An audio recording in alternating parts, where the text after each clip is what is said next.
高才續簽究竟有幾快，難唔難呢？今日我就用新鮮出爐嘅3個真實案例去同大家去講解點樣高效率去辦理續簽。大家都知道高才通係香港政府推出嘅重點人才計劃，佢係分3類去申請嘅方式嘅。第一類就係佢係年薪有250萬港幣，第二類就係喺百強大學再加工作經驗，第3類係有配額嘅百強大學再加少量嘅工作經驗。呢3類嘅描述，我哋就唔難睇到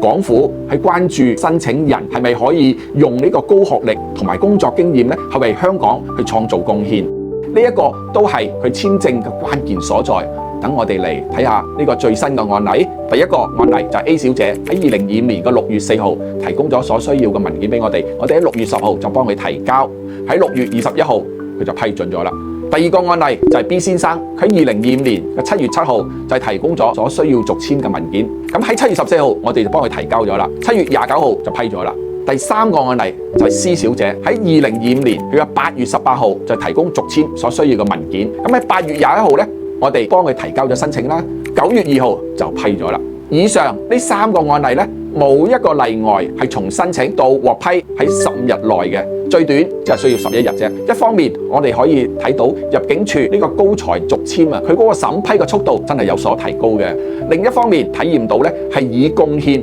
為導向嘅續簽思路係可行嘅。高才續簽佢最忌諱係咩呢？就係例行公事啦，即係貿貿然去提交申請，滿足到續簽嘅基本要求，只係意味住你可以提交啫，但係唔係意味住你可以批到啦。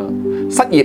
文件唔齊同埋稅務記錄缺失都係可能係導致申請失敗嘅。咁因此證明你嘅貢獻係續簽中最重要嘅一環，無論係穩定嘅工作、高收入，定係你自己嘅創業業績做得好，通過完善嘅材料去話俾政府聽，